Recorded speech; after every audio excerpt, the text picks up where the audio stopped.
tuyul mengandung filosofi bahwa marilah kita hidup mandiri iso golek duit mulai sejak kecil. Lah ngono lho. filosofinya apa nek kuntilanak Filosofinya kita harus meniru bahwa dalam keadaan seneng maupun susah tetap guyu. Oh iya. Ya. Tetep ketok bahagia. Bahagia. Rukun ra, rukun karepmu.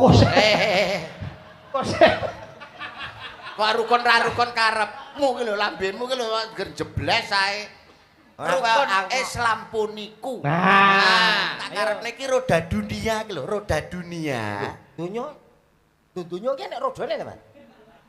Kulo iki wah, aku nek kadung rondo dunya bocor piye kuwi? piye ta? Bayangno lah, aku angen-angen kuat tuh. Badhe nambalne roda dunya. Ora. Dek, Nama saya gak bisa. Gentari. Mas, Masih perawan atau sudah bersuami? saya Ya. masih perawan. Senenganku. Kon kenalan kok malah golek kesenengane iki. Wah, kicau mania. Wah, duh. Kok Piye to kuwi? mania? Kok iso kicomania iki lho? Sing piye lagune iki lho?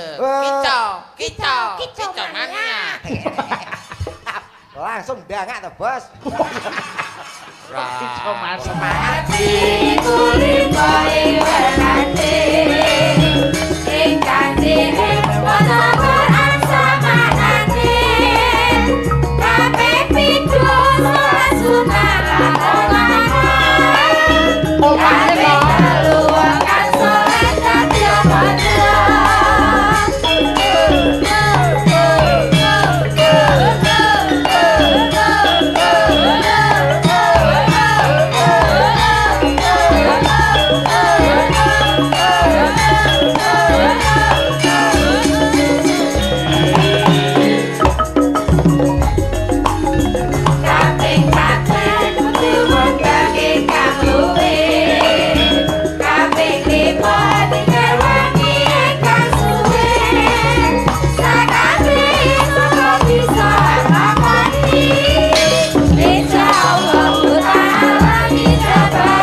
Assalamualaikum warahmatullahi wabarakatuh. Selamat malam Cak Yuda. Waalaikumsalam warahmatullahi wabarakatuh. Wilujeng dalu Mas Bayu. Alhamdulillah Cak Yuda kula panjenengan saged sowan mriki nyambung tali silaturahim nggih Cak Yuda. Saestu alhamdulillah wa syukurillah ngagungaken asmanipun Gusti Allah. Dene dalu punika panjenengan lan kula saged sowan wonten pondok pesantren Gontor ingkang hebat luar biasa dalam rangka 1 abad pondok pesantren Gontor. Hebat, hebat Mas. Kula gadah pantun Mas. Apa pantunnya dari Mas Yuda? Menyang Babat numpak sepeda motor. Nggih. Transit Lamongan bablas Jakarta. Terus Selamat 1 abad pondok pesantren Darussalam Gontor. Semoga jaya sepanjang masa. amin ya rabbal alamin. Luar biasa wonten tetembungan. Menapa Mas? Hidup dengan ilmu akan mudah. Nggih. Hidup dengan seni akan indah. Betul. Hidup dengan agama akan terarah dan Terus. barokah. Amin. Insya Allah pondok pesantren Gontor siap menjawab tantangan zaman, mencetak generasi muda masa depan yang tidak hanya berkualitas dan berdaya saing, tapi juga berilmu, beriman dan berakhlakul karimah. Tepuk tangan untuk pondok pesantren Gontor. Leres. Hebat. Kula percaya Mas, yen to pondok pesantren Gontor akan lebih maju karena saat ini terdiri ada 12 kampus putra dan 8 kampus putri. Dari Sabang sampai Merauke. Dalam pembelajaran kita sehari-hari menggunakan bahasa Arab dan bahasa Inggris tidak diterjemahkan. Loh niku. Weh. Kamriye ben kulino dan untuk menghadapi tantangan zaman ke depan Mas Yuda. Leres Malah keporo dalam 100 tahun pondok pesantren Gontor menika sudah mencetak generasi-generasi yang hebat loh Mas Bayu. Oh ngeten. Kathah sanget tokoh-tokoh nasional itu yang lahir dari pondok Gontor sini. Kados to. Salah setunggalipun nggih menika almarfurlah Kiai Haji Hasyim Musadi, mantan Ketua Umum PBNU. Panjenenganipun Profesor Dr. Din Samsudin, Ketua Umum Muhammadiyah. Malah keporo budayawan kundang, seniman kundang Nusantara, panjenenganipun MH Ainun Najib Cak Nun lahir dari pondok Gontor mriki. Luar biasa.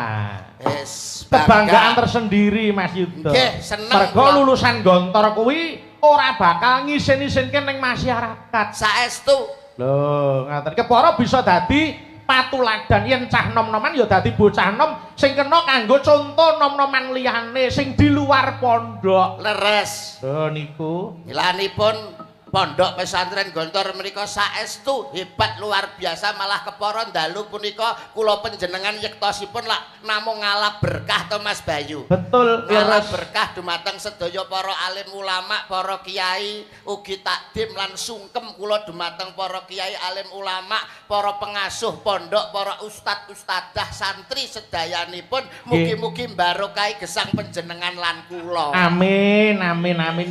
Tur niki ngeten Mas, ini saya bisa matur ini panggung yang luar biasa. Leres. Panjenengan pirsa to, panjenenganing pimpinan pondok wiwit nyaning Bapak Kiai Haji Hasan Abdullah Sahal. Nggih. Anggenipun lenggah kalian para pamriksa niku kabeh mung semende ana ngersane Gusti kang nyipta jagat. Leres. Lenggahe ana Ibu Pertiwi, pepayone amung Bapa Akasa. Ning nyatane dalu menika dipun paringi tingkas ora udan, tegese kabul sing dadi pandungane Allahumma amin. Wah, hebat. Dawuhipun para alim ulama, dawuhipun para pini sepuh, dongane wong 40 padha karo dongane wali siji. Sing rawuh sak menten kathahe pun wali pinten ingkang dongane pahargyan kelenggan dalu punika. Betul. Saestu luar biasa berkah saestu Mas Bayu. Tur ya ora mung bengi iki kok Mas. Ora mung dalu menika. Rangkaian-rangkaian kegiatan menika kathah sanget. Mengko terakhir tanggal 20 September. Loh, isih wonten reuni akbar dan dialog tokoh alumni Gontor Putra. Loh, niki ngeten sing kula pingajengaken 100 abad utawa 1 tahun Gontor niki, 1 abad niki sing entuk rejeki ora mung dalang yoga sinden karo pelawak. Ning para bakul-bakul ya kelarisan kabeh, ketumrapan rejeki kabeh. Lho, gitu. Perekonomian berjalan, UMKM melampah, dulur-dulur pedagang, dulur-dulur sedayanipun mengais rejeki di pondok pesantren Gontor. Niku hikmah utawa barokah ingkang luar biasa lho Mas Bayu. Leres, leres. Napa melih wong panjenengan lan kula menika kan duweni kewajiban setunggal. Nggih. Tolabel iki nyabet to kowe iki kok ganggu ae. Mesti rencana niki dijak omong mboten nek gak tak mantuk. Lah sampean ki rene iki arep ngomong apa arep nyapa? Lah piye kadung go cangkem Mbok dijak omong ya ta ora ngono. Lah nek pengen ngomong ya monggo tak ngomong digawe kesempatan gitu Mas Bayu. Nggih, Pokoke aku dikira epeh ora menehi kesempatan ning gone awakmu. Lah ngoten to Mas Bayu. Wilujeng dalu Cak Komet. Wilujeng dalu Mas Bayu. Kabaripun sehat to? Alhamdulillah sehat. Nggih. Sayu to? Dawuh Mas Bayu. Dalam acara 100 tahun Pondok Gontor niki. Nggih. Para panitia pun ngerancang acara yang luar biasa. Sayek saeko proyo Mas. Kekompakan kelihatan. Nggih kompak saestu, semangat saestu napa melih menyambut panjenengan saha rombongan kanca-kanca abdi digelar daharan sakmonten kathahipun. Niku berkah kangge kula. Cak Komet. Nggih. Nggih. Ah, nderek remen Mas Bayu. Dumugi mriki rak nggih wilujeng ta? Wilujeng. Nggih. Alhamdulillah. Sayu to? Dawuh Mas Bayu. Dimulai tanggal 31 Mei sampai 28 Juni. Leres. Niku wonten Super Kopas 100 tahun Gontor. Nggih. Terus tanggal 6 Juni wayang kulit. Nggih. 8 Juni tablik akbar. Wah, jeng ben. Nggih. 20 tekan 22 Juni Forbes National Economic Summit and Expo 2026. Nggih. 20 sampai 21 Juni Sarasean Kiai Pesantren Nasional. Oh niku Oke banget iki Wah, padat ning tidak mengurangi rasa hormat ning nyatane sedaya para tamu lenggah mirsani pagelaran wayang kanthi nikmat tur ya memperhatikan pagelaran dalu punika. Leres, Cak Komet. Nggih, Lagi sehat ta? sehat Mas Bayu. Engko Mas sampean. Kok nesu? Alah Kok orang urung yo nesu? ngono Adek. Ha wong ki ora oleh nesu. Mbok Inauloha Mas Birin wong sabar. kekasih Gusti. Lah ngono kan ya paham to kowe Lah iki. anak kok iya beda kasih kok. Becik ketitik. Kala ketara. Lapal kowe koe Wong- ing ngarsa, Sung tulodo. ing madya, Mangun karso. tutwuri. Handayani. Paham ngono kowe. Maksudnya nek- Gono Mas- caraka. Doto sawala tak kepruk boto bongko. Kok nesu. Nek ape Kok omong, nesu. Tengah jenging para alim, para Iki ulama para aja alim ulama, nesu. para Cek bini jelas sepuh. to wong sing nanggape pondok kok. Sivitas akademika, Lah. ilmu pendidikanmu ki kudu dijaga. Awake dhewe ki sowan ning ndi papan nggawa empan, iso mapakne ning gone awake dhewe kok omong sak omong kok iso iki lho. Ora seneng aku. Karepku ki ngene lho. Piye nek arep ngomong digawe kesempatan nggih Mas Nggih, Bayu? karepe pripun? Monggo. Karepe pripun? Lah, Nek Pak ngomong. Yudo ditangkleti kathah, kula nggih ditangkleti kathah. Oh, Lah ngaten. trimo kok sehat. Lah nek ora sehat mosok tekan kene. Ya sekarang anak ini ki so tipip sehat. Positif. Positif kok so tipik. Oh, alah dadi sing kutakon kurang oke. Nggih no. Oh, nggih. Ngeten, Cak Komet. Nggih, Mas. Panjenengan kula rawuh saking dalem pundi daleme? Saking Bojonegoro. Cobi Bojonegoro dugi Ponorogo medale pundi mawon Mas sebutke wis. Nggih. Oh, Kathah anu, niku. Bojonegoro ngidul Ngawi. Nggih, terus Ngawi kula terus Mospati terus teng ngriku setengah jam. Terus Mospati niku gorang gareng terus iki sing guyu di sopir-sopir. piye ta, piye ta? Iki lho kok gak jelas. Jare njaluk ditakoni sing dawa. Jenengane termasuk ate-mate berbobot ngoten lho, Mas. Dadi Oh nyuwun pertanyaan sing berbobot Mas. Nggih. Oh, Kok ngene. alah, nggih, Lah, nggih. terima- Mas Komet, kaya kernet saking pundi panjenengan? saking Bojonegoro. Wah, ngliwat Magetan kalau wau. Nggih. Ngertos Gunung Lawu. Oh, ngertas? Bobote Gunung Lawu pira, Mas? Lah terus nek Berbobot lho ki pertanyaanku. nyen sewu, mriki wonten timbangan gunung. Berbobot kok terus bobote gunung. Lah ngewohke to Mas nggih ta? Aku ki repot Panjenengan kalih kula kedah pripun nek Nggih, ngaten? nggih. Ngeten iki lho, berarti termasuk sampean-sampean ki menyepelekan apa yang sampean lihat. Loh, Kalau kok aku ki menyepel- nek ditakoki akeh-akeh terus gak iso jawab ngono. Ning pondok pesantren Gontor ki tak buktekno, Mas. Loh. Nek sampean karo aku panggah ijek cerdas aku. Lho kok modelmu kok mlete terus sombong ki lho. Lah kene ditakoki sehat Mas Komet. Lah kene duwewu aku gur sehat tok iki. Hejal. Mbok yo sing dawa sing penak omong-omongan takoki kok perjalanan lewat endi ae. Aku iki kernet apa pelawak jane. Boten aja nes. Ya wis, nek pancen panjenengan gen lega ya monggo. Atur salam dhisik. Atur salam. Ayo ketemu Nggih. mekaten to. Salam. Salam ki sunah sing ngucapke. Nggih. Ning wajib kanggo sing Sing jawab. Ayo no. Ana salam sing gak wajib dijawab. Napa? Salam imam karo makmum pas ataqiyat akhir. Assalamualaikum, masuk makmum. Waalaikumsalam. Ayo bro, selfie. Lah ya aku tau tak jawab didoni. Kabeh iki ana trap-trapane. Ana trap-trapane. Lah, kula kan teng pinggire sing arep dhewe kae. Nang gurine pas. Arep dhewe imam. Kudu. Lho, arep dhewe sing mimpin salat jenenge imam. Oh, kemeruh Mbah Kabit nggonku kae. Lho, lah ya Mbah Kabit kuwi dadi imam. Ora. Imam ki biasanya pinggirku nak ngarep kae Mbah Kabit. Salam ngono. Assalamualaikum. Waalaikumsalam, Mbah. Ngono kuwi. Oh, sing nasari kowe kok ayo ngaturke salam sing apik, cah kok baguse kaya ngene. Gak seneng aku lho.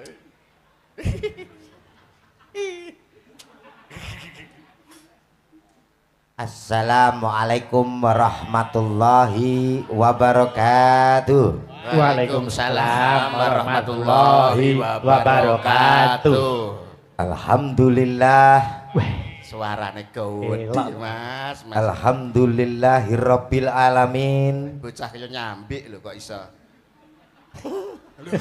Wis guyu ki lho wis diruwokke tenanan kok. Lah ya aku ora ganggu lho Ki. Ganteng-ganteng no. Kelokne nyambik. Bismillah. Alhamdulillahirabbil alamin. Sholatu wassalamu alaikum warahmatullahi wabarakatuh. Waalaikumsalam warahmatullahi wabarakatuh. Alhamdulillahirabbil alamin. Sholatu wassalamu alaikum warahmatullahi wabarakatuh. Waalaikumsalam warahmatullahi wabarakatuh. Yang sewu Bapak Ibu niki teng pondok ampun cengengesan nggih. Dadi dijawab salam kula. Assalamualaikum warahmatullahi wabarakatuh. Waalaikumsalam warahmatullahi wabarakatuh. Alhamdulillahirabbil alamin.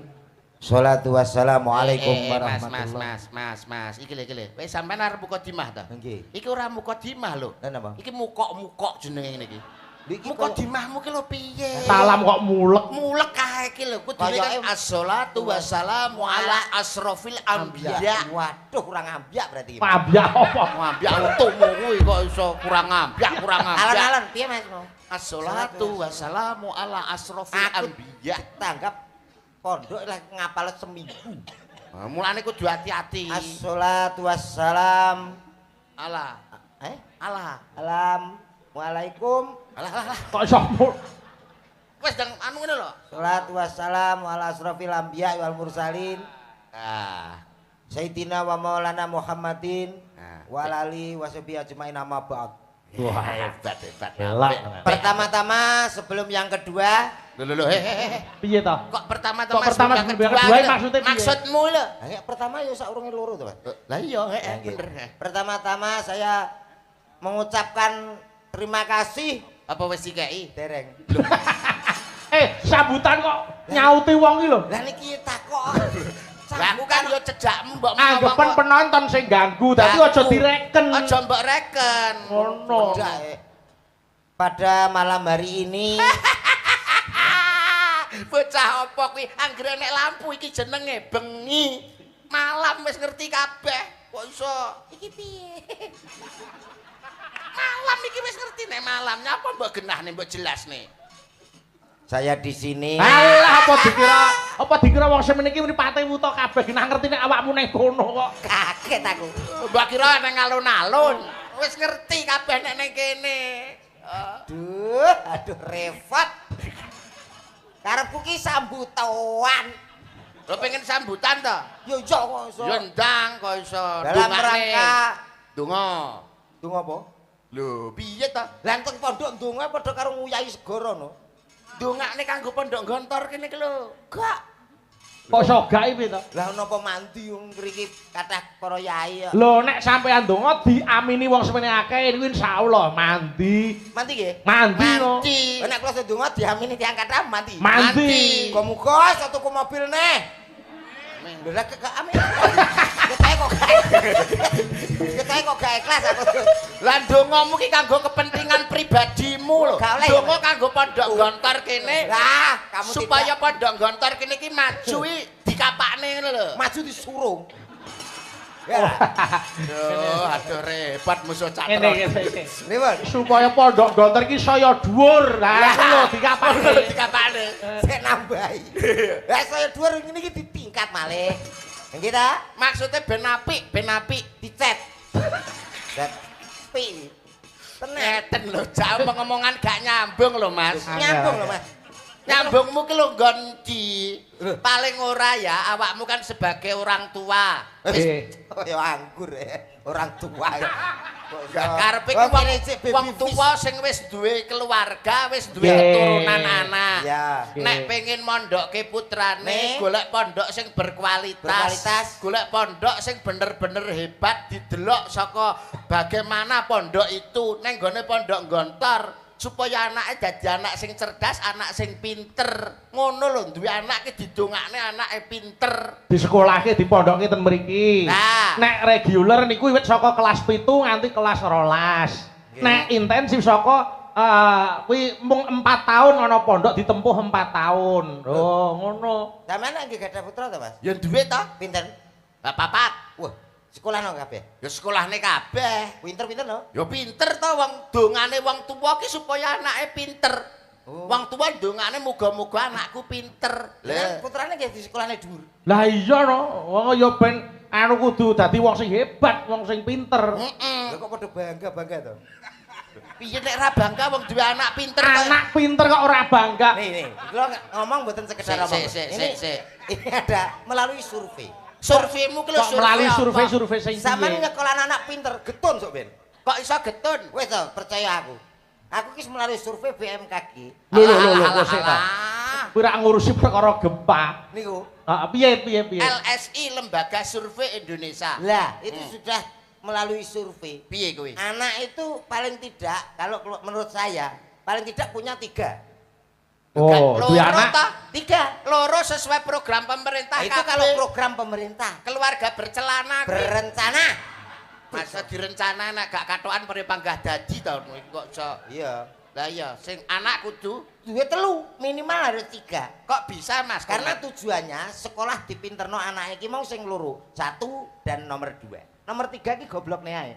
Gak usah dipinter. Kuwi jenenge ya pilih kasih no. Ban cinde, ban silakan. Sebagai orang kowe. tua tidak boleh pilih kasih, semua harus mendapatkan cinta kasih yang sama, tresno sing padha. Nggih, nek ini ada penjelasannya. Alasane. Alasannya ngeten ya Mas, nek sing di sekolah noki kabeh ya ta, He. pinter kabeh, sukses kabeh. He. Kamu kok awake dhewe wong tuwek iki saya tuwek saya pikun.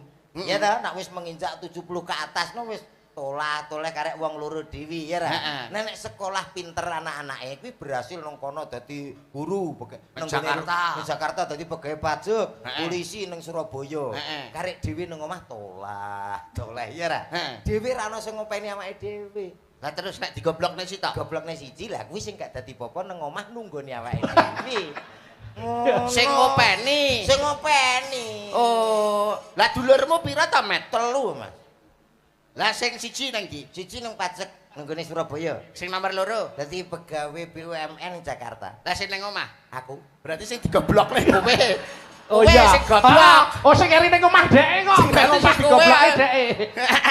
Sing goblok kowe berarti. Berarti lagi kroso.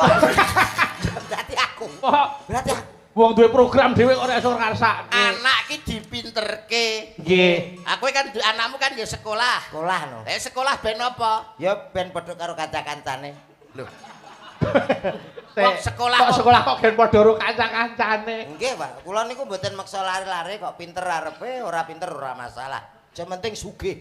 Ngono. Sik. Nggih, Pak Bu nggih. Kula dongake mugi-mugi sedaya sugih Allahumma. Min. Oh gak maksudnya dengan pinter, dengan kemampuannya, dengan skillnya akhirnya nyambut gawe song kelompoknya duit akhirnya Dadi dadi wong sugih. Ora mesti. Tanggoku ki pinter ya gak sugih belas. Kowe ngerti sing bobol ATM, kae wong pinter-pinter lho, Mas. Iya wong bobol ATM kae wong pinter. Wong pinter kan nek gak pinter mesti kesetrum ndase kae. Kae nyatane yo gak sugih-sugih ya ta. Oh iya Sing iya. penting iki sugih. Lah tapi kan nuwun sewu Mas Bayu Nggih. nggih. Ana tembange kuno jaman biyen kan ana tembang kuno. Piye? Bocah pinter besok dadi dokter. Tumpakane montor helikopter. Pura bangga wong pinter dadi dokter numpake helikopter. Lah Lho, sampean sing gak pengalaman. kok ngelokke gak kepengalaman? Bocah pinter sok ben dadi Dokter. ora kabeh dokter pinter. Kok sik ta, kok sik. Iki kok apa-apa kok sarwa disalahke to. Lho salah no, Pak. Lah nek ora pinter ya ora bakal dadi dokter to ya wong kuwi melalui proses beberapa apa pendidikan kok. Lah nyatane wong kula mbuktekno dhewe nek pancene pinter nyapa aku mreksakno anakku kok ditakoni. Sakit apa, Pak? Lah aku ngerti nyapa tak gorene. Iya ta? Kudune wong pinter aku lagi gendong anakku ngono. Ini kena malaria lho ngono. Iki ditanes lho ngono. Ya jenenge prosedure kesehatan ki nek jenenge dokter iki diperiksa dulu lagi ngerti penyakite. Apa diperiksa ya gak nyenengke belas. Kok gak nyenengke? Anakku gur ditul. Sudah ndak apa-apa ini ngono lho. Lah wong ora kulaan mbok ditutul roto. Dadi kan awake dhewe iki puas ngono. Maksudnya ditutul pindho ki dokter wis bisa anu Iki kuwi dinggo mendiagnosa. ngecek detak jantung, kecepatane pira, ngono. Jenengan kok ketoke mbantu dokter. Wong dokter mari ngono terus ngomong, "Ndak apa-apa, Pak. Ini ringan, cukup dirawat jalan aja." Loh, aku yo nesu no sebagai bapak. Lah kok nesu? Dirawat nang dalan yo nek kendaraan. Anak kendaraan Alah Gusti, cah kok goblok ora umum lho. Lho, dokter ngono. Karepe dirawat jalan kuwi ya Mas Komet, Nggih. kuwi nek ngrawat karo mlaku. Apa iso? Masang impus kuntal pil. Ayo, Dek, ayo, Dek. Dek. Ayo kok kamu kok gerak terus ta ya? Ora iso lho, Mas. Ya aja kaget Mas Yuda. Nggih. Sedulure dhek rak 3 to. Nggih. Dhek rak sing nomor 3. Lah niku kok Aja kaget. Aja kaget. Kene lho Met, sing dikarepne rawat jalan ki awakmu gak nginep ngono. Lah aku nginep ya apa kenal ora kok nginep lho. Lah nek kuwi nggone keluarga aku nginep. Rawate ki lho karo mlaku. Ora iso. Ora oleh nginep kowe. Ya yo ora kenal yo ora nginep. Rawat jalan iki tegese ora diinepke ning rumah sakite kuwi. Ora kon turu ning rumah sakite kono. Ning dalem kok doktere ngawat-awati saka kadowan. Ngono lho. Oh ngono. Heeh. Ya apa ora dipasang CCTV. Ha terus doktere ngomong piye meneh? Hah? Doktere ngomong piye meneh? Aku mari ngono priksa. Nggih. Apa kowe? Lah kok iso kewemeruh to? Kok dokter kok kemeruh pancen dokter ki ya ngerti. Nah, ini Bapak usianya berapa? 40, Pak. Bapak suka makan kambing? Ya. Tidak boleh, Pak. Loh, kok kau lek wong aku tuku-tuku dhewe ya. Enggak begitu. Maksudnya dokter ki kok ora ngono. Ora kok yo aku ngerti nek kuwi dhuwit-dhuwitmu dhewe lah tuku-tuku dhewe aku ki ngerti. Loh, Tak suwampet pisan ning suwe-suwe. Senenge. Nesu aku ki nesu. Aku ki nesu. Ayo ngomongnya terus ngene kok. Nih. Ndak boleh, Pak. Itu anu kambing mengandung kolesterol ngono. Lah betul, nggih ta Mas. Ayo Bayu, no nggih. genah no. Saya Yang ora cocok. kuat ya sirahe ngelu wong mengandung kolesterol kok. Pendapat dokter saya sangat setuju karena kambing itu memang mengandung kolesterol. Bener, betul kuwi. Lah sampean ya padha karo doktere. Lah kok iso? Loh, kambing ket biyen ki mengandung cempe. Oh, kambing kok mengandung kolesterol ki lho. Lah nek takon kolesterol metu pira, Lek? Kalih lanang karo wedok. Enggak, maksudnya bener ya ta. Iya. Nek kambing kuwi mengandung cempe bener. Iyalah, ya. Maksudnya cempe ki lho karo kambing Ya. mengandung kolesterol. Oh, berarti putune kambing. Berarti putune kambing ki jenenge kolesterol. Daging kambing Ya, iki lho. kuwi ana kandungane. Nek makan banyak Ya. itu nanti bisa kena kolesterol, akhirnya darah tinggi terus stroke. Berarti kakan daging. Iya. Lah macan kan bendino panganane daging kok ya ora stroke. Era. Wong nek ra pengalaman, wong nek ra Nggih. pengalaman, Ah. menungso nek kakan mangan daging stroke. Stroke. Macan ke kakan mangan daging, stroke parah Mas Malan. Tandane kuwi ngeyel maido kuwi. Macan ke stroke malah parah. Kok iso parah ya? Mlakune ngantek ngene lho, Mas. Coba nek ora aku kan mangan, dek iso mlaku.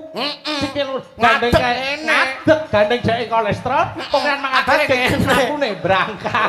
Brangkang Umpama parah ke stroke. macan mlakune ngadeg no paling enek macan tos. Wah, Aja padu, senengane. aja padu. Betul, nggih. Rasa udur. Filosofi yang baik untuk pondok pesantren Gontor sedikit kata mutiara kanggo sampean. Nggih. Angsal ta, Mas? Monggo. Boleh, asal, boleh. asal, boleh. Nggih, saya mboten ateges kula kok ngurui napa kula keminter nggih Awit. pangapunten ning saderengipun Nggih. filosofi menika dereng nate ditemukan di mana-mana. Weh, Lah, temuan baru. Urung ditemukan arep mbok omongne iki lho. Lah ya iki aja golek kok. Oh. Kono yang dua ada ya. Iya. Nggih. Jadi tidak usah orang hidup tuh perlu mencontoh filosofi yang satu ini. Ada 3 filosofi yang bisa kita ambil dari nama-nama setan. Loh, wis setan. Kok iso setan tok gawe rene iki? Ya wis pas Mas nek setan ngomong setan ki ya wis pas. Maksudnya jangan ngentahi ngono Mas, iki kan ambil filosofinya. Dari sisi baiknya. Sisi baiknya. Mengambil filosofi dari sisi baiknya setan. Setan Apa wae? ada tuyul, ada kuntilanak, Terus dan pocong. yang pertama filosofi tuyul. Yang pertama setan-setan gundul. Nek Gak gundul aja dadi setan. alah iki lho. Oh, setan. Setan gundul utawa tuyul. Tuyul. Mengandung filosofi bahwa marilah kita hidup mandiri iso golek duit mulai sejak kecil. Lah ngono lho. Oh iya. Kuwi filosofi. Kabeh iki ana sisi baik, ana sisi buruknya. Sisi baik, tinggal buruk. bagaimana kita melihat. Mensikapi, Nggih. nggih. Sejak dini, sejak kecil bisa Wes. mencari uang sendiri, Iya. berdikari atau mandiri. Mandiri. Hebat ki nek tuyul. Yang kedua ada kuntilanak. Filosofinya apa nek kuntilanak? Filosofinya kita harus meniru bahwa dalam keadaan seneng maupun susah tetap guyu.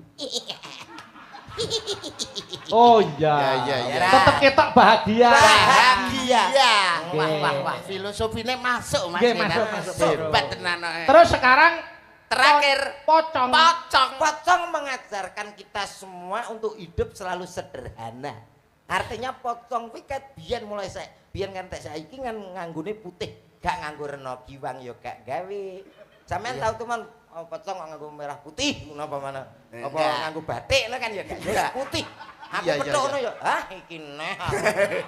Oh iya. Oh. Mengajarkan tentang Kesederhanaan. kesederhanaan. Walaupun banyak pakaian, tapi pakaian yang terakhir tetap Ya, tetap pocong. pocong putih. Hebat, hebat. hebat, hebat, hebat, hebat. Nggih. Pun, Nggih. Dik. Apa ngapa nek? Pun Tak ampun ki apa? Lah modelmu kaya arek ngomong ini mau. mboten. Ya nek wis ayo sakniki diselingi tetembangan. Oke. Oke, siap. Niki kula tak ngaturake lagu yang bernapaskan agama Islam judulipun Pepeling. Nggih. Kula nyuwun tulung ingkang bawa didum Cak Yuda kalih Cak Komet. Siap. Nggih. Ayo sakniki kula dipun tinting dandang gula panjenengan ingkang bawani Cak Yuda. Nggih. Ngagem cakepan rukun Islam saged. Oh, siap. Nggih. Dalu menika ibu-ibu waranggana anggenipun tetembangan kalih lenggah wae. Ora Siap, kudu nggih. jumeneng. Mboten sak, Nggih. pun. Ora Nggih. oleh jumeneng. Yo saiki bagiane Cak Yuda karo Cak Komet. Siap, nggih. Monggo. Monggo dipun aturaken. Rukun Islam. Suarane sae wonten bebingah Rp50.000. Matur suwun Mas Nggih. Bayu, barokah. Ngene lho kok enake. Ya ampun, anak. Ngono kok pas sing aku gak iso to. Kang lima puniki. Swantenipun hebat, monggo menika wonten Suwun, Rp50.000. Mas Bayu. Nggih, jan awake nek bejo ora kaya awak. Mas Bayu dono weweh ya. Iya. Monggo.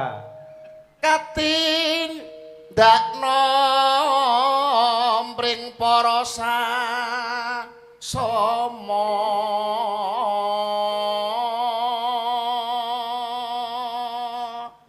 Nanu. Nano. alah apa lho? alah Kuwi Cak Yuda. bagianku aja padha ditinggalke Swantenipun sae monggo wonten bebingah Suwun Mas Rp50.000. Bayu, matur nuwun. Gentos Cak Komet, Ayo. monggo.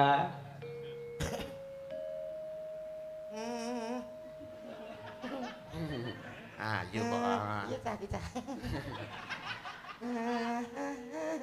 Kata-katanya ini lah. Lembah kok iso takok ngono lho, coba.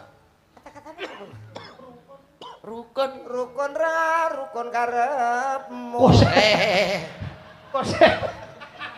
kok rukun ra rukun karepmu ki lho, lambemu ki lho ngger jebles ae. Ora, Rukun aku- Islam puniku. Nah, ayo.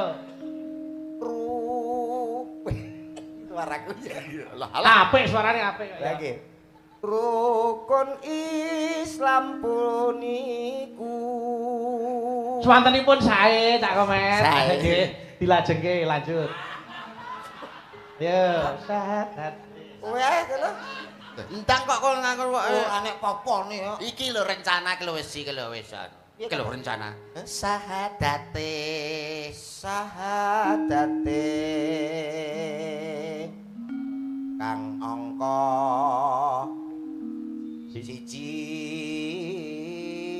siji. Suarane hebat, larase pleng. Alhamdulillah.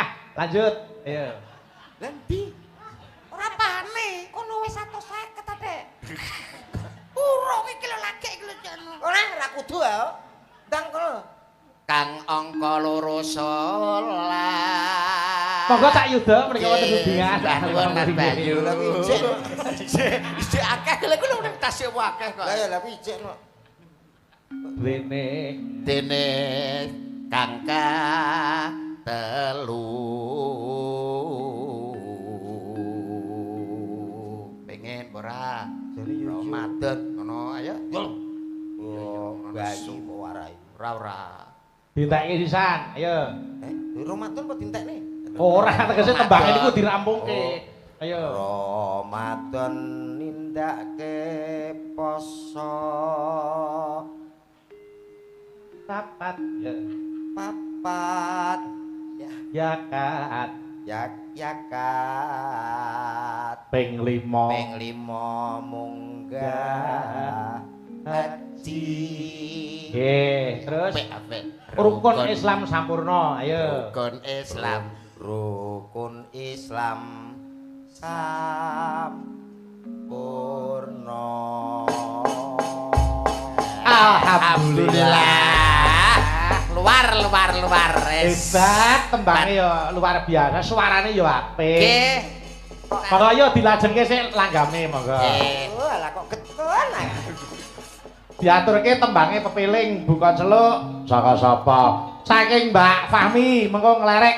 Nggih, jejere ngono nggih, monggo. Ya Mbak Fahmi, monggo. yen wancine tansah dielingne wis wancine padha nindakake aden wis ngomandhen wayahe sembahyang tapi wajib jamuwe pangeran salat dadi cagake agama limbang wektu kudu tansah dijaga kanthi istiqomah lan sing tumaknina luwih sampurna yen berjamaah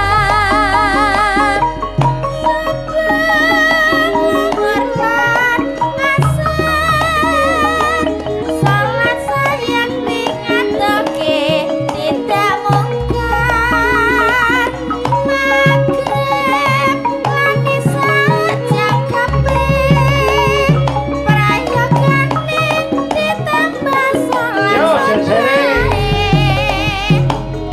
Bruno iku perintah agama ngelik ngono ning donya mung sedelo sampe lantaran Selamat seger ya.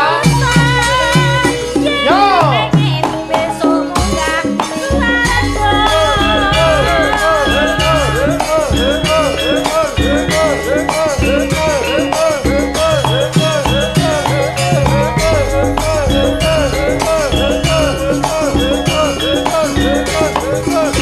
Monggo urus daya. Monggo.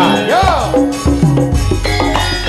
yen wancine tansah dielingke wis wancine padha didakake adan wis ngandhang wayahe sembahyang nanti wajib gawe pangeran salat dadi cagake agama limang wektu kudu tansah dijaga kanthi istiqomah lan sing tumaknina luwih sampurna yen berjamaah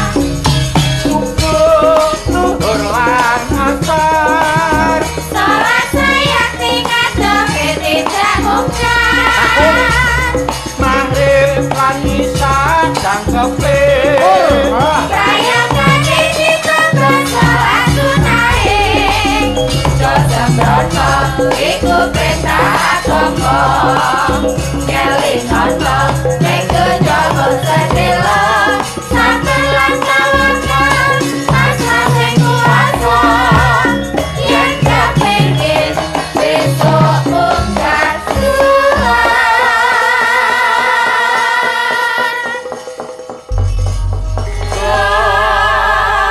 Mas Yuda, nggih wonten pondok Gontor menika wonten Gambiastor.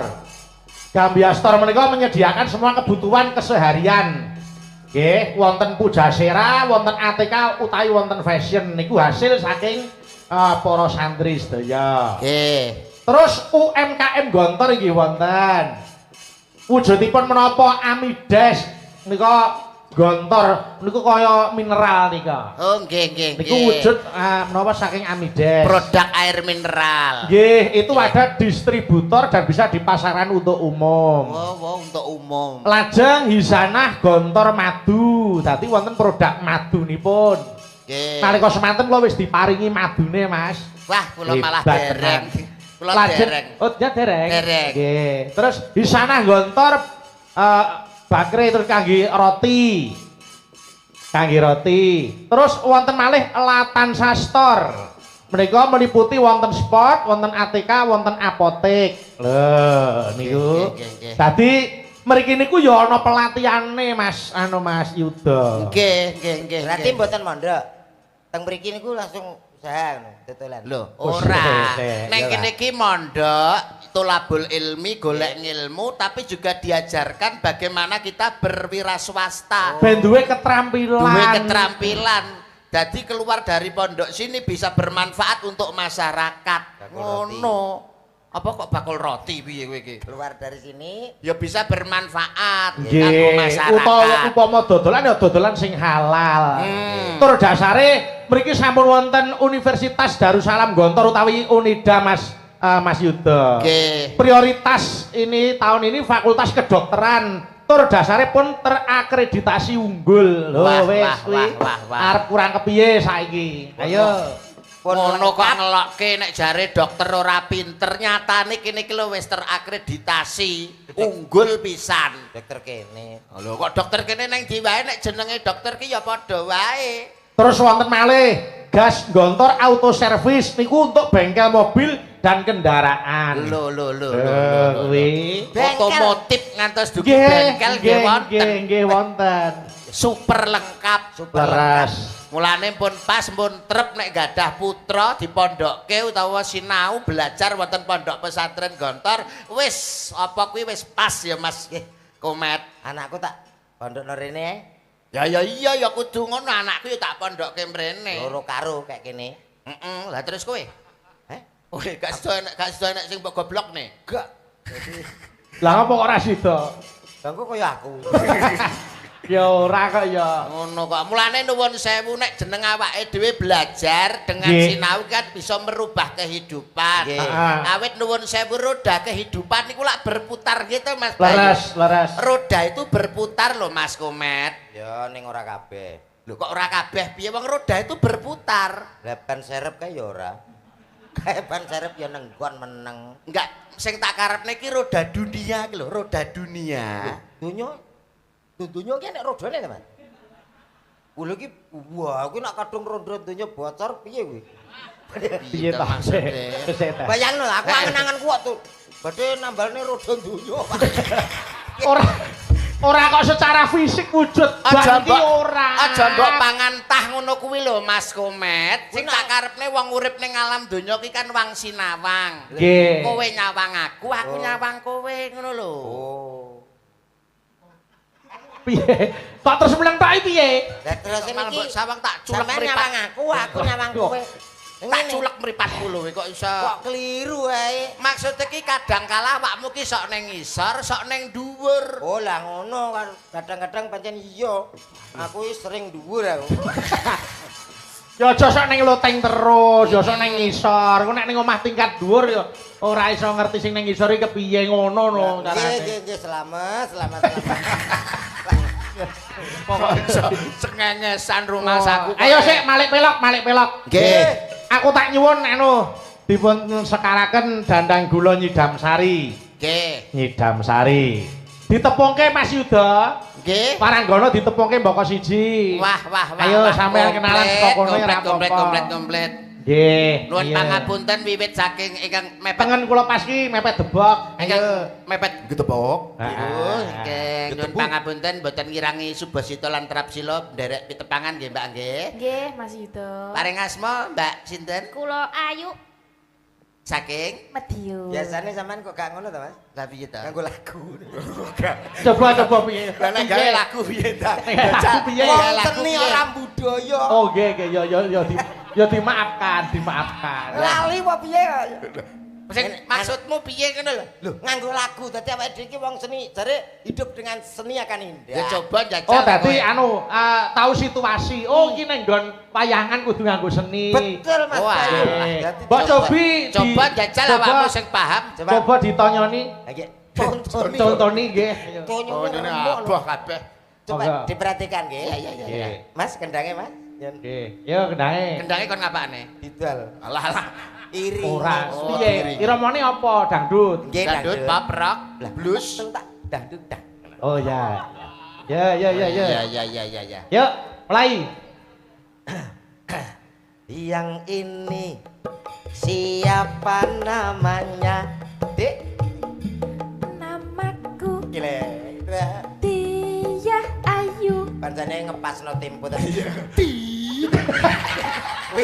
Wi nek gak ngerti. Wah, jenenge Fardi. Ya iramane rada dicepetne sithik, tempone rada. Ya no, Iya, ya. iya. Coba. Yang ini siapa namanya? Kecepetan. Kowe Kecepetan. Mang Suli kok nek kecondalan no. Ngene lho, sakmene lepas. Di. Mana? Kendange Mas. Ben bingung. Iso Ya. lho. Pos. Ah, tak tuwek ra iso. Ah, kamu sih ketuwean. Urung muni barang kowe lagi arep barang kowe. Ayo. Sowi gagu. Yo. Yang ini namanya siapa, Dik? Nama aku Loh, penak, Diah Tan. Ayu Kusumaning Tias. Mbak Ayu. Iya. Rumahnya di mana, Dik? Medion anak Pak Yogi. Rumah Alah, saya Ben kono lho. Pose ta. Mas, apa Sing itu? Mang Suli iki ben kene. Apa dhewe iki wis ngerti tok-tok gak ngerti ngono lho tak tuwapok tak suweki raiku. Raimu. Ngutang lali ngono lho sampean. Ayo. Mbak Ayu, rumahnya di mana?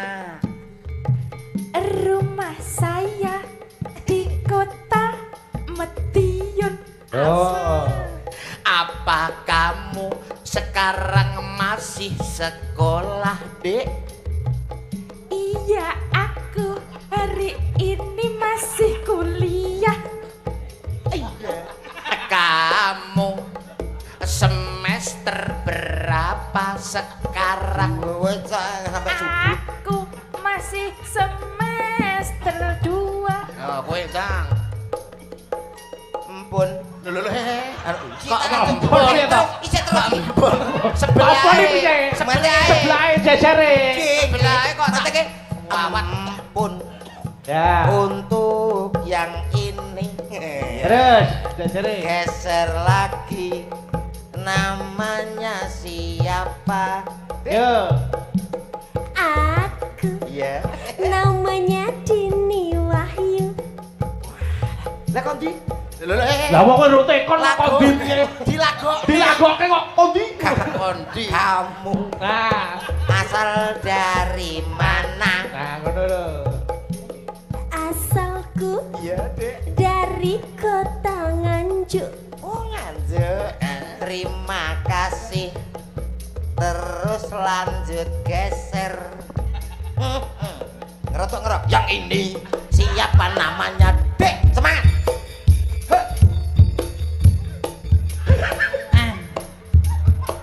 Ayo kamu cekok ke lah. Lah kayak Jawa apa ora kae? Piye lah piye? Mbak, Coba rada banternya coba. Banter, Yo. banter. semangat. Yo.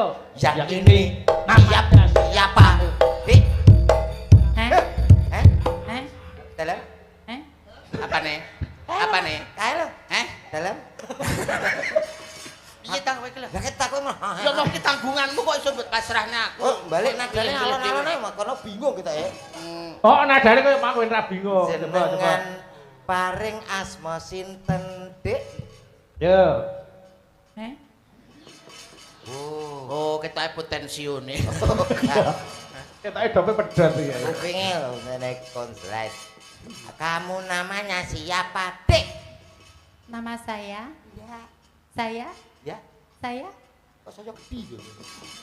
Namanya siapa? Nama saya Gentari. Pakai nada, pakai nada. Oh iya. Ya sing takon yo ngaku nada no. Ayo ayo. Pakai nada. Yang ini Ayo. siapa namanya, Dik? Nama saya Gak bisa. Gentari.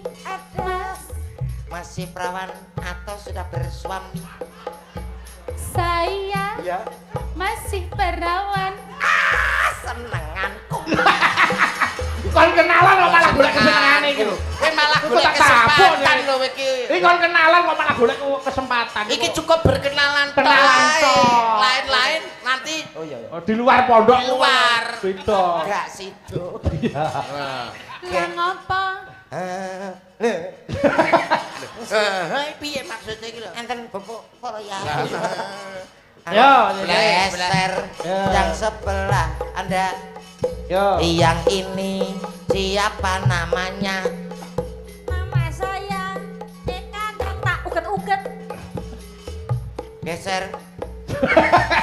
Lah kok mau cendak Ngomong kok? sitok tok iki lho. Kok dibedake karo kancane? Alamate endi? Terus keluargane sapa wae kok Cilik ku tak takoni reno-reno bingung. nyepelakne iki. Geser sebelah kirinya, Dik. Yang itu siapa namanya? Asik-asik. Nama saya Dita Intawati.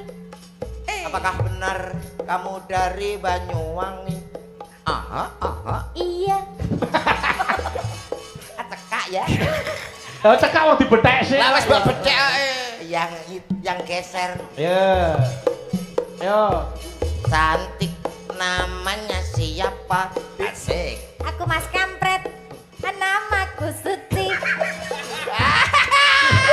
Terima Mas. Kok nesu piye to? Kok nesu piye? Loh, Aja nesu. Pri.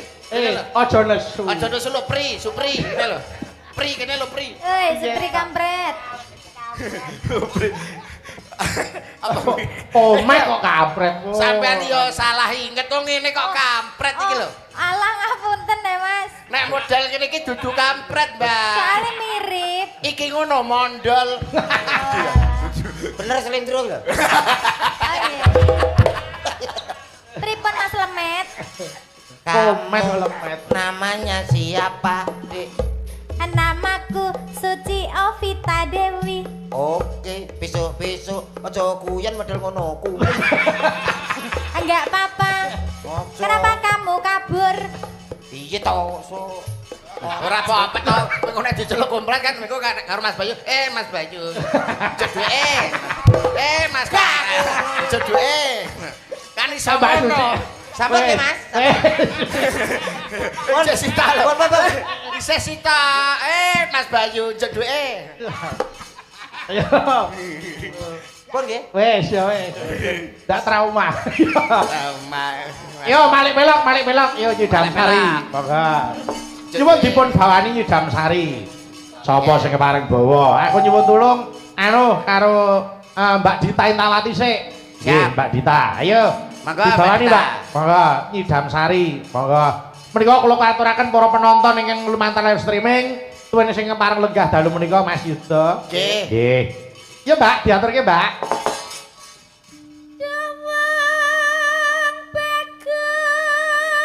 Aku. Kowe sing dilem kowe. Jodoke. Dah. Ngono ae.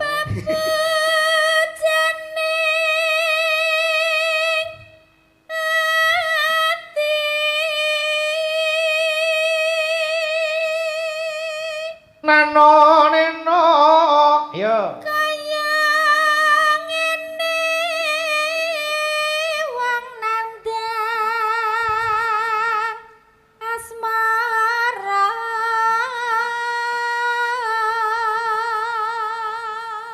Nano. Apa to awakku dhewe. Mas Yuda. Nggih. Mbak Dita niku piyai putri selirani panjenengan apa dudu kira-kira? Lah nek kula nggih nek kalih. Nggih. Lho, apa to hae-hae iki lho. Wis tak Ora nek Mbak Dita ki nek piye ngopo kuwi kok arek ngomong apa kowe iki lho wong ditakoni karo Mas Bayu kan wajib pun jawab to. Ya engko tang mbok anu. Ora. Nek ndelok Mbak Dita ingkang lencir kuning merati menika nggih. Saestu ngene kula nggih cocok utawi nggih sarujuk menawi. Cara roman ning jero taman ngoten panjenengan mlaku karo Mbak Dita terus mang tembangke apa nek panjenengan piyai loro ngono ing taman ngono kae. Halah nggih tetep lagune jumbuh kalian lagu punika. Pripun? Upama sliramu sekar melati, aku kumbang nyidam sari. Ya jumbo. Cak Omet, upama panjenengan dadi bojone Mbak Dita, kuwi roman ning nggon taman mlaku wong loro digandeng tangane terus sampeyan nembang apa? Wah, kicomania. Wah, duh. Piye to kuwi? Kok iso kicomania iki lho? Sing piye lagune iki lho? Kicomania. Langsung dangak to, Bos. Semangat lho maksudnya. Nyun sewu Mas Bayu. Nggih. Menika tukang setting betanane jenengan apa saking mriki? Saking mriki. Iki saking pondok. Edapi. Lah apa? Tukang setting gen kula nika mboten enten lho sing kaosan anu. Niki ngangge jas. Nggih. Gen kula nika nak jas-jasan paling gak naib, nek gak ngono MC. Pancen yo ning pondok kok. Ayo ya kudu disesuaikan. Ndang nggih. Jumbuhke sasana. Yo, lanjut Pak Dita. Rano Dewa Oke, terus mriki Mas kirang kalih kerduse mriki. Allah. Oh ya lho pen-pen ya.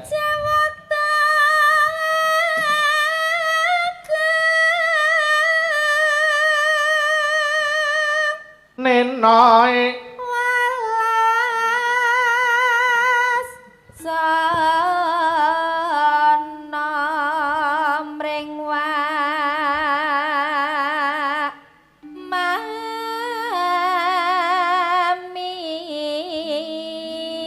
mami. Mbak Dita iki cara buah apa Mas Yuda? Mbak Dita menika umpami buah nggih paling boten menika nggih apel Malang. Wah, apel Malang. Gilap ijo pecah biak ngono iso kumut-kumut ngoten nggih. Nyegeri. Nah, Nek ayu tengenku pas ayu ki. ayu Nggih. nek nayu menika nek saking pamawas kula kados buah semangka tanpa biji. Weh.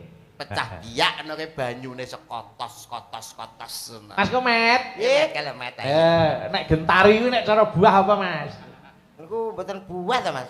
Lah apa? Lah apa? Apem. Kok iso apem iki lho. Kok adoh men mlayune. Iki khusus buah. Buah Apa ta? buah wis entek? Duren. Wah, duren. Duren ketinggalan jaba niku lincip-lincip ning asline jero daginge loweki. Wah. Misalkan kula niki generasi Gen Z Mas Bayu Nggih, ha. bercinta dengan Mbak Dita Intawati. Nggih. Kula mesti ngomong ngoten, Mbak Pripun? Dita, Pripun Mas? kamu punya uang 2000 ya? Punya. Buat anu itu loh, markir hatiku ke hatimu. Wah. Ngono lho Mas. Ini generasi Aku muda. ya iso. Mbak Dita, Pripun Mas? kamu punya rumah? Punya dong. Aku punya tangga. Bagaimana kalau kita berumah tangga? Ngono kuwi. Ayo, pesen. Ayo pri. Kok tafuk. Ayo. Mbak Dita, kamu punya rumah? Wis Ya, lho. tapi ya Mas, Aku wis lho mau. Ditakokne kok menang. Kupinge ora krungu to ki lagi bae Kuping bosok ya ngono ya. Kamu punya leng? Apa tikus luwih menungso kok ngeleng iki lho. Rumah Lah sama. mungkin apa yang ngerayu? Ya pun monggo ayo. Kalau boleh tahu bapakmu penjual pendal ya? Orai Mas. Loh gak toh? Gak. Ah, salah. Berarti salah. Ora Dita iki. Lah kita sing ndi? Dita sing bocah sing kabute kriting lho. Oh, duduk kita iki. Dita ndol apa? Yo lanjut Mbak Dita. Yo. Besok kapan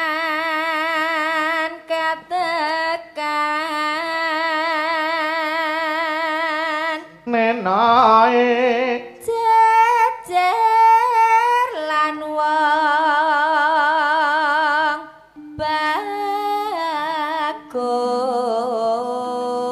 bagus. Lanjut. Lanorane. Yo. Umpamana nakoda tanpa prau Rijal. Sasat sara. Artine kok Banyuwangi. Ayo. Ing Jalatri. Ing Jalatri.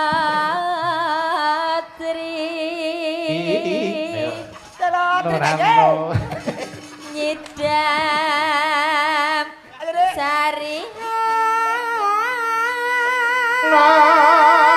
Yuk.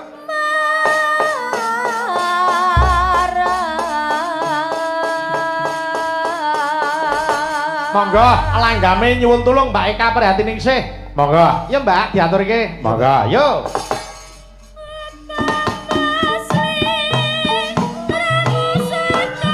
Kae tendangane Gonggo Mina dijogeti gentenan. Mas Yuda karo Mas Komet. Nggih. Monggo Mas Yuda riyen.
Bablas tembang kangen. Monggo.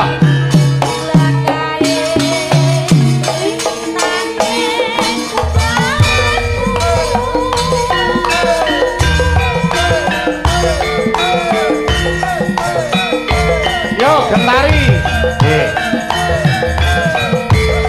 Sing joget gentenan. Yo Mas Yuda sik. Nggih.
budaya. Ngono jare wong irama. Lho, pancen ki budaya. Budayamu Iki wis- ki longgon ndi? Iki jelas-jelas sabotase to, Mas. Kok iso sabotase? Mosok kene kunoe lali. Coba. Nyatane aku ya penak lho. Ayo gentari coba. Contoh, Wayah nggih. wong yo coba. Ayo, ya kan. Oh, wah. Wayang Ngerti? dan krimis ra uwis-uwis banyu kang Awas. Oh, Enak. jengglenge pas iki itu hadiah 50. Nggih, suwun-suwun. Matur suwun menak pas. Ayo, coba. Ayo. Wayah wong ayo. dan krimis ra uwis-uwis banyu kang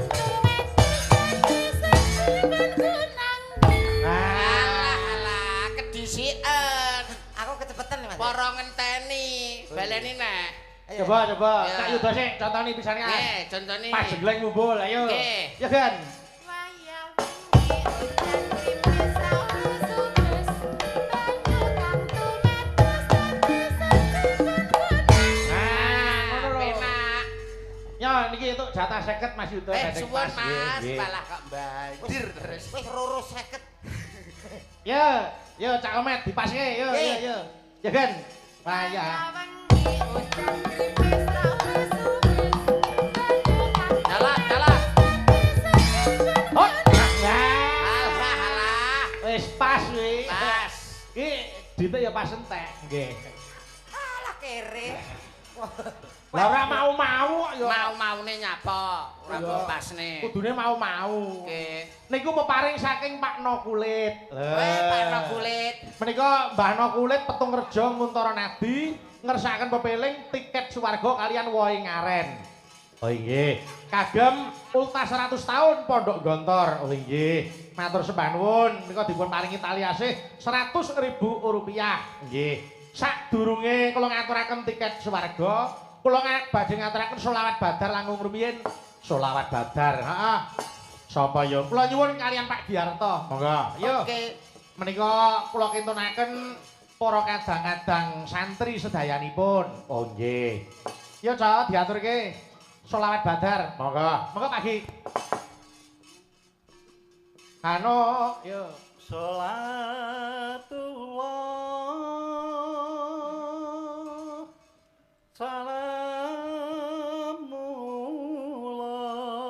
salamullah ngala toha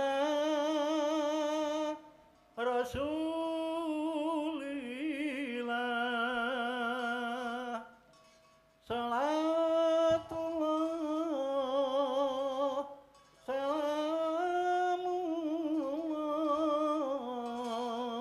salamullah Yuk. ngalayasin habibillah Alale,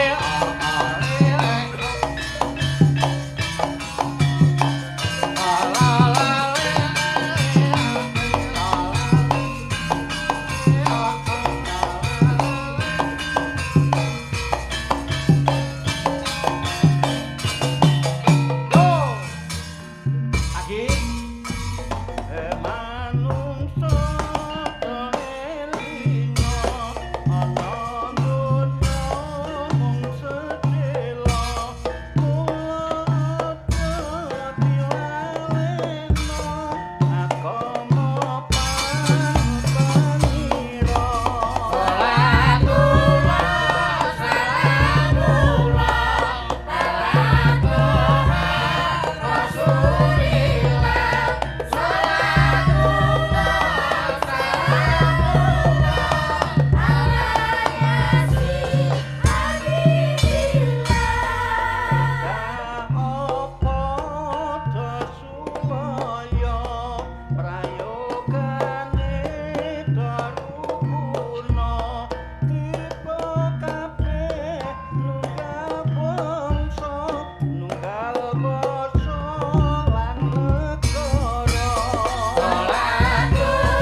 Yuda, Cak Komet. Nggih, Mas Bayu. Sawetawis satur panglipur mangke dipun lajengaken wonten Patek Sanga.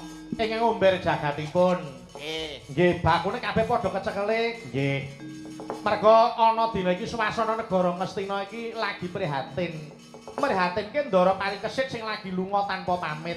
Oh ngono ya, Mak. Yen kowe karo aku keladuk nggone seneng-seneng malah kurang prayoga. Kabeh kuwi sak madya wae sak cukupe. Nggih. Bakune ndonga muga-muga Raden Parikesit ndang kundur yoyong merga arep diwisuda dadi ratu ya. Ayo ndang ngadep sinuwun ndak dadi tukane sinuwun monggo tak dereke.